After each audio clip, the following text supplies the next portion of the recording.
Welcome to Mind and Soul Matters. I'm Farah Feeney.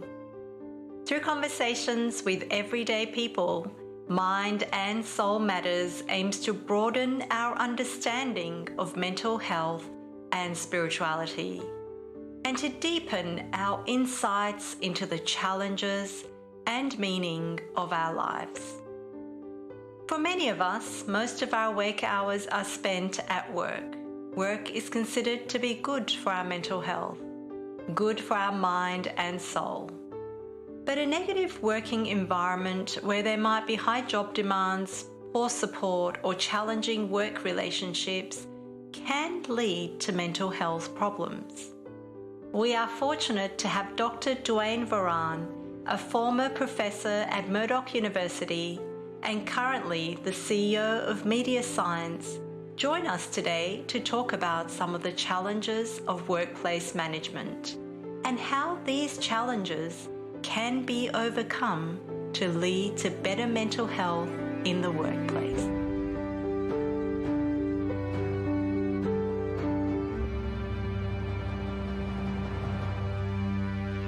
Welcome, Duane. It's fabulous to have you again on Mind and Soul Matters. It's a joy to be back again. Thanks. I have mentioned previously, Duane, that you are one of my favorite public speakers, and I love listening to your stories.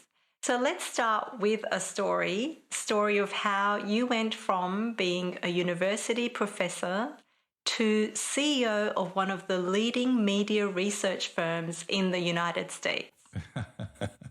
Well, these things don't happen in one jump. They always look like that in a way. But they don't quite happen that way. There's an evolution to how things evolve. And certainly that was the case with me as a manager, if you will. So as you note, I was a professor once upon a time. And the focus of my work was really more teaching. And then research was something that I did as well as an academic. But my priority in those days was really teaching.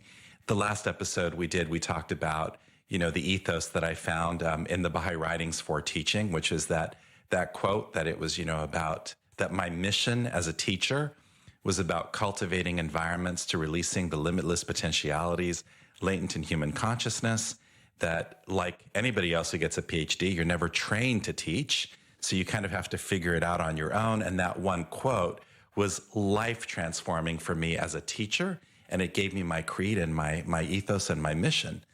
But of course, as my career evolved, my research came to play a much And I have to interrupt there. And you won the Prime Minister's Award for the Best Teacher of the Year. Yes, that's. You're too humble to say that, so I wanted to put that in, which is a big deal. Yes. No, that was a wonderful journey. But of course, as my career continued to evolve, research became more prominent. And as you do more research and bigger research, it eventually evolves into a research center. It's no longer you just as a lone academic kind of doing your own work. The scale of the projects get bigger.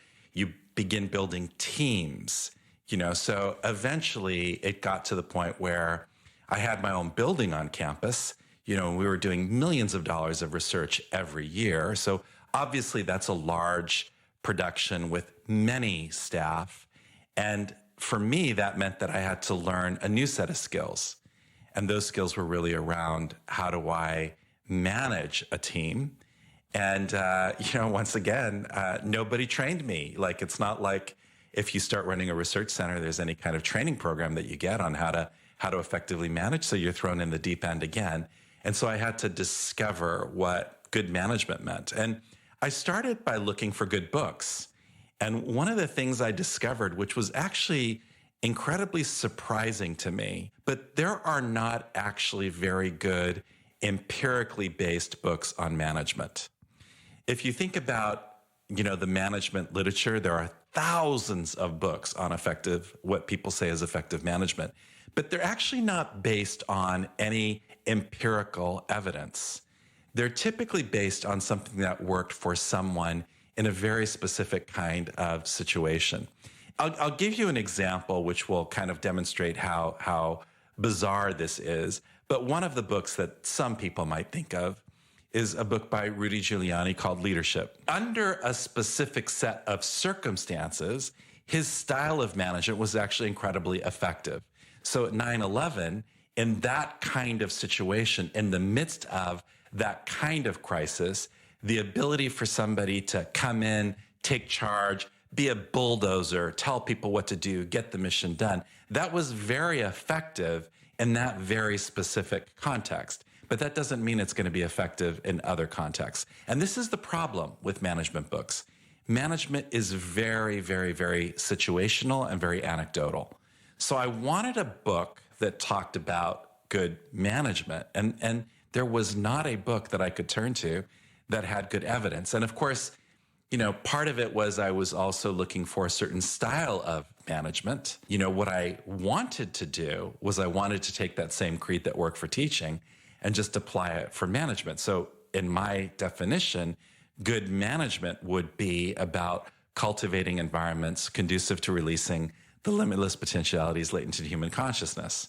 And I thought that would work, but it wasn't that simple. It didn't work quite like that. And the reason it didn't work was because as a teacher, I had a certain kind of authority. I chose the students that came in my class. I only chose students who were hungry for growth. I didn't choose them on the basis of their grades. I chose them on the basis of their appetite to change and to grow. I couldn't do that really as a manager. As a manager, you have a team, and they don't usually accept your authority. There are limits to that authority, and so you have a challenge. You want them to change. You want them to grow to the task, but if they don't do it, there's really not a lot you can do about it. So this was a huge challenge for me. And the other thing that I didn't understand was that you can't define your mission on the basis of your goals.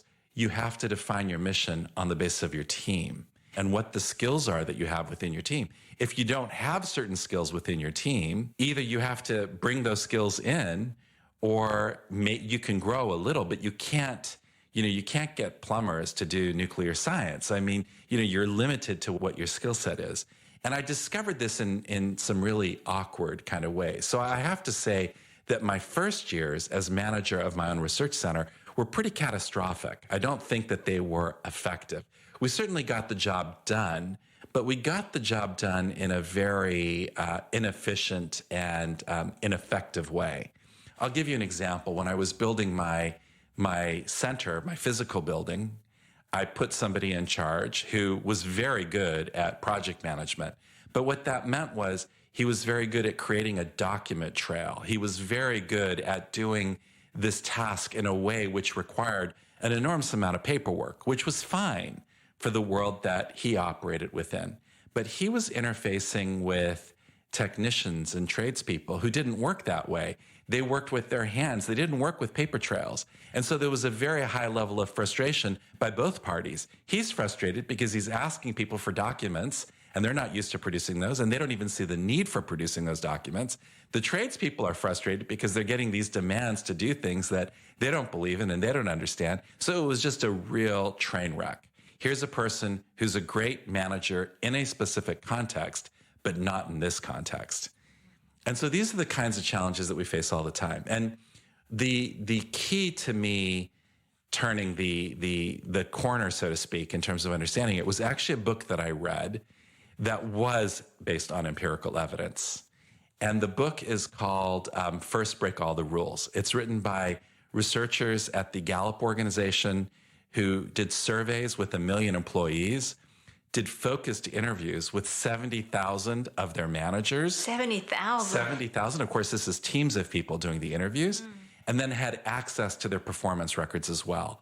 So now you're able to get data at the individual manager level. And what did you find? The most important thing that helped me was that you have to be very specific in who you hire. Right. The greatest opportunity you have as a manager is that moment when you're hiring people. Once they're part of your team, it's much harder to give a person a set of skills that they don't have. So what is it at that point you would look for? Exactly. That's the question. The question is, if these are our goals, what are our needs? Not just in terms of skills, but in terms of attitudes.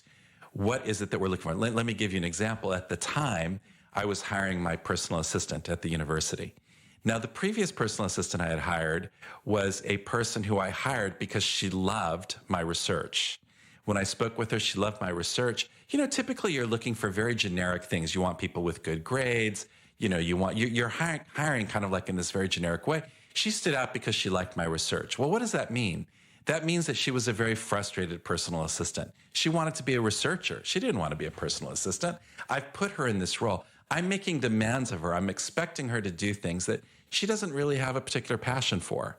So what I learned after reading that book is I have to know what the traits are which I'm really looking for. And I know myself well enough to know that I'm very good at weaving chaos. That's my expertise. I create chaos everywhere, right? And so what I needed was a person who could find satisfaction in weaving order out of chaos. Right. Once I knew what I was looking for, I could find the perfect hire. And in fact, I did. I had the most amazing PA because she was a person who really found satisfaction in kind of like taking all that chaos that I'm weaving and laying everywhere and shaping it and giving it order. So that's the challenge that we have as managers is we need to be careful not to get in the way of them. We need to support them in doing their job. But first, the real opportunity we have is actually in hiring the people who are well suited to the particular task that we have. And well suited not just in terms of skills, but well suited in terms of their traits and attitudes. So we need to know what we're really looking for in the first place. Then once you've done that, it's your mission to get out of the way. So it's your mission then to be sure that the role that you're playing is a support role. So it's not my job then is, again, going back to my original quote, to cultivate the environment conducive to releasing the limitless potentialities latent in human consciousness. In other words, it's my job to create the environment, to help cultivate the environment that empowers people to then achieve their fullest potential. And that's what we're very good at MediaScience. We're very good at attracting talent. In most cases, this is talent who are not aware of their capacity, not aware of their talent and skill sets. But we hire them, we bring them in, and they thrive in our environment because it's our job then to fully support them. And then our capacity as an organization is almost infinite. Right. It's like the sky is the limit once you have a team of people who have this kind of potential that you can then support and cultivate. And I guess that's already touched on the next question I wanted to ask, Duane, in that how would you define successful management and what would be your watchword? So it's a great question. We searched for a watchword. We wanted a watchword. We wanted to reduce what our ambition was in management to a single word. And so the question is, what is our job as managers? And the word we landed on, at least at MediaScience, is nurture. Our job as managers is to nurture the talent in our team. And that has actually been a very effective watchword. It's actually been effective in helping define the culture of our management, that our job is to nurture the team. And there are images that come to mind. There's a style that comes to mind. I mean, suddenly, when you're armed with that idea to your approach to management, it's very empowering. Empowering on both sides. Empowering in terms of the manager's side, in terms of understanding what your role is, but also empowering on the employee side in terms of understanding how management can help you. It can help you grow. It can help you build your talent. It can help you build your potential. So suddenly that lays a certain vision of what management is really all about. That's very empowering. Right. So successful management is being nurturing. What does that look like practically? How do you nurture? Well, let's go the other way. Let's talk about what it doesn't look like. So you have a problem all the time. There's a gap. There's something that you expect an employee to do. There's a vision that you have for what the employee could or should do. There's the reality of where the employee is. How do you get from point A to point B?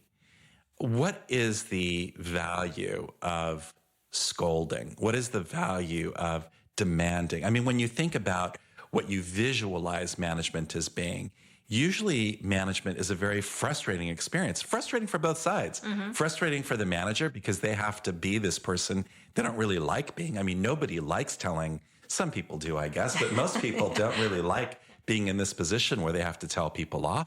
And also on the other side of it, it's very frustrating as the employee being the recipient of constant bombardment that way. And so that I think is not really effective. And it's not effective in a lot of ways. Now, sometimes, you have a situation where you just can't make progress. I mean, you try and you can't make progress. And in that scenario, the best thing you can do is part ways. And I have to say that one of the things that will be surprising for people about MediaScience is we are actually very quick to let people go.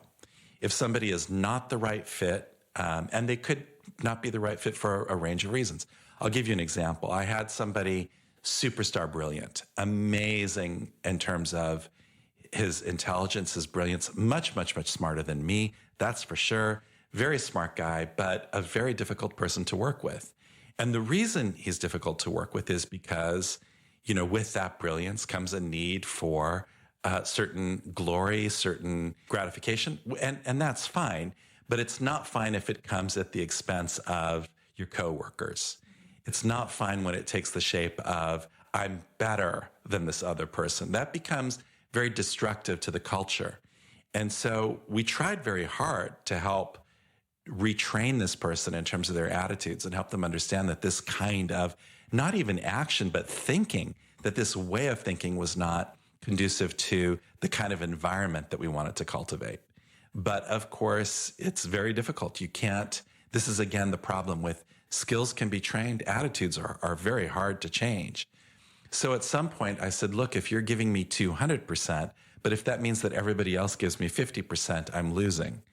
So we tried, we did what we could, but at the end we had to part ways, because if I can't fix the problem, and the sooner you do that, the better for him in terms of him being able to go on and find the right environment that will work for him, but also the better for us and the better for the team. And I guess in that you prevent the frustration for the other side as well, because this might be a super bright person, but if they're kind of not getting what they want from the position, they're also getting frustrated. And absolutely, absolutely. You're helping on both sides. If it's not the right marriage, let's not try to prolong it. Let's deal with the reality on the ground. Another example of an employee I had to let go was an employee who gossiped a lot about other employees. Again, gossiping is poison to a work environment. You gossip about other people, you're harming the productivity of that environment. And I couldn't change the person, so I tried changing the whole team. I told the team how destructive it was, so that if somebody's approaching you and gossiping about other employees, stop them. Don't allow that to go. That's a cancer that will grow, and one day that's going to be about you. But at the end of the day, it was a behavior we couldn't change. And so we really needed to let that person go as well. The thing is that if you get the right team, it's heaven. If you get the right team, everybody loves coming to work. One of the principles in that book that I was telling you about First Break All the Rules, one of the principles in that book is that people should have a best friend at work. And you want not just one best friend, but many best friends. I mean, think about how much better the work environment is when you have friends at work and where you look forward to working with your colleagues.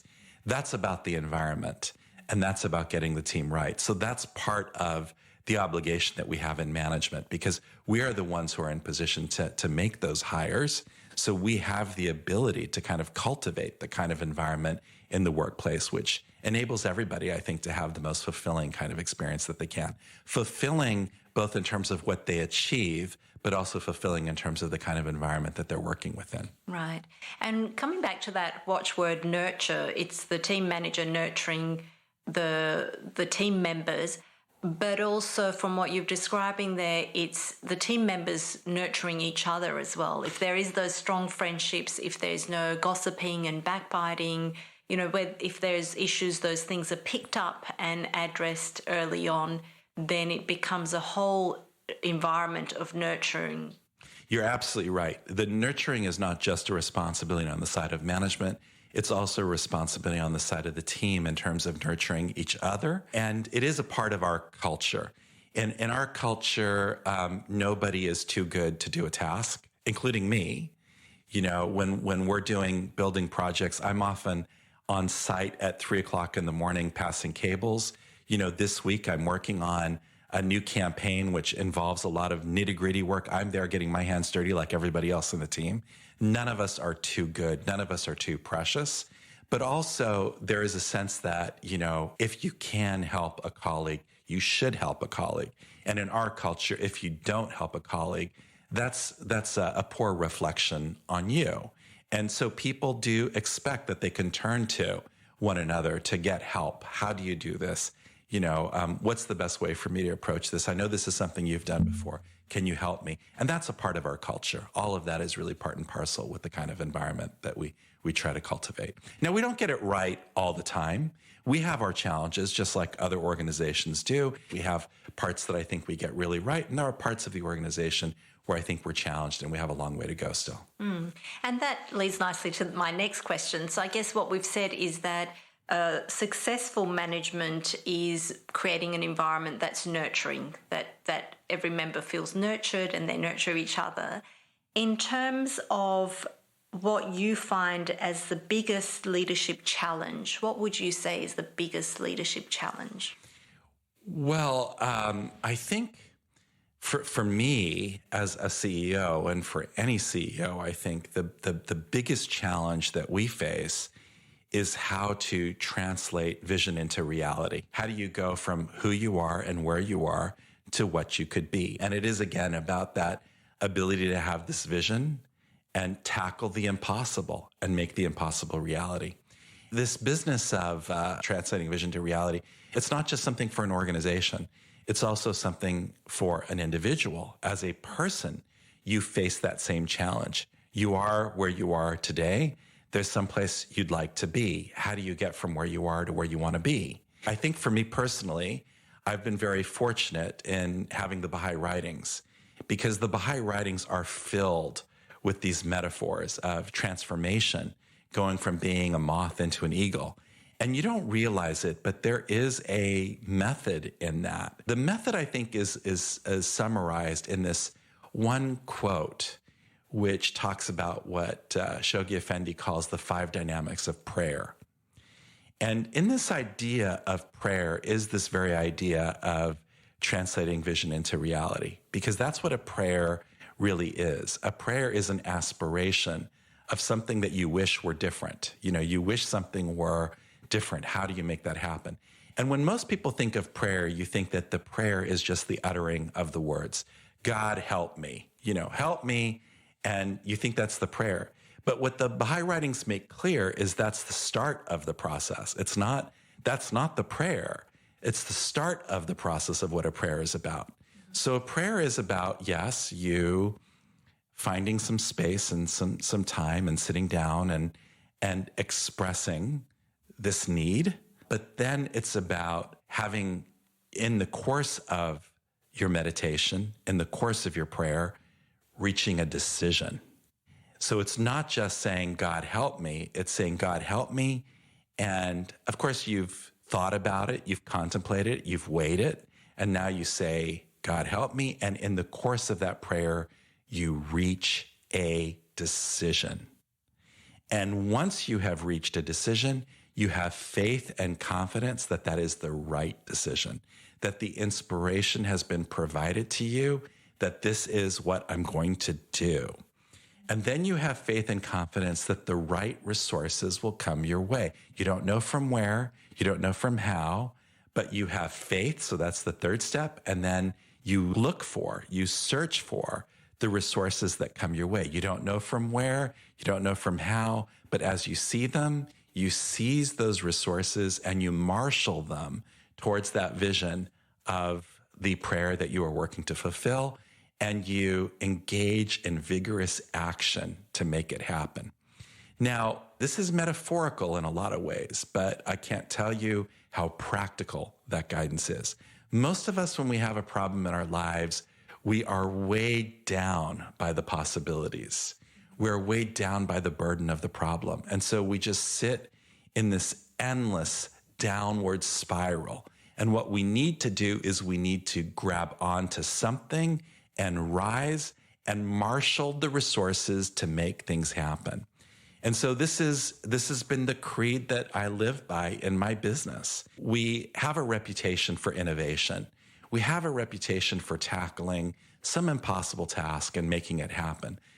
There's a skill to that. It doesn't just happen accidentally. It happens because we make a decision that we're going to do it. We don't know how. You know, I tell my team when I have new employees, they're like, oh my God, you're like just jumping off a cliff. And I'm like, yes, we jump off the cliff with faith and confidence that the right things are going to open up before us, and they do. So we don't know how we're going to do it, but we start with simple steps. So we start with the big vision. We often see the end in the beginning and work backwards. What would it take for this to happen? What would it take for that to happen? How do we get just one baby step forward, but in the direction that we need to move? Moving with this confidence, moving with faith, moving, with vigorous action to get ourselves to that goal. And so it's a big part of our culture where our attitude is always a can-do attitude of we're going to make things happen, not one of questioning whether we can. That sounds wonderful. And as you said, we can apply it to our personal lives. Just before we finish off, Duane, I wanted to ask about that, whether it's, as an individual or as an organization, you use that analogy of prayer and having that vision and how you kind of go from where you are to that vision. What about when there might be setbacks? How do you deal with when you have that vision and then there are setbacks? Yeah, you are absolutely right. Nothing ever goes to plan. Nothing. Like it's never like you have a vision and it translates into reality. Because you did make it sound like it was going to happen like that. And sometimes maybe it does, but I imagine not. No. But it does and it doesn't. The way that it does is that, it's that idea that you don't know where the resources are going to come from, right? Right. It's that openness and the receptivity to understanding that you don't know what the game plan is, that you're constantly searching for the game plan. So you come to a dead alley, you regroup, you rethink. You're like, okay, this isn't the way that we're going to get there. How else can we do it? And that's a perpetual part of that business. Farzam Arbab, who's a thinker who I greatly admired in my youth, he used to tell me, you need to stop thinking like you are a corporation and you need to start thinking like you're a revolutionary. And he says the difference is the corporation has it all mapped out. It's all mapped out. Here's the plan. You're going to follow this plan to the T, right? He says the revolutionary doesn't know what's going to happen. He just is prepared to seize the moment. I don't know how I'm going to get from plan A to plan B. What I know is that my vision is I'm going to get to point B, and I'm looking for the resources constantly. I have faith that I will get to point B. And as Abdul Baha, a central figure in the Baha'i writing says, he says, as ye have faith, so shall your powers and blessings be. And that is true. That is true in your personal life. That is true in business. If you have that faith that things will happen, you don't know how, the challenge is searching for the resources. It's searching for the actions that you need to kind of like take next. You don't know where that's going to come. And many of those will take you down a blind alley, and you turn around and you go down a different alley. But you continue to have faith and confidence that you will get there. You just don't know what the journey will look like. I love that. And we can definitely apply that to our lives every day. Thank you so much, Duane. As always, it's been wonderful to have you. You've also have now a podcast, Legends of Media Research. Yes, thank you. I've really enjoyed listening to your episodes there. So if anyone wants to hear more about media research and some conversations with legends in media research, they can tune into your podcast. Thank you again, Duane. It's been wonderful to have you. Thank you for having me. Thank you also to our listeners and our great team who work behind the scenes to bring Mind and Soul Matters to you. If you wish to keep up to date with new episodes, follow Mind and Soul Matters on Instagram, Facebook, and on your preferred podcast app. You can find us on most platforms, including Spotify, Google Podcasts, Podbean, Apple Podcasts, YouTube, and our website, mindandsoulmatters.podbean.com. All available for free. Think of a few friends that might enjoy Mind and Soul Matters and share with them. If they're new to podcasting, show them how it all works. Thanks again, and look forward to your company next time on Mind and Soul Matters.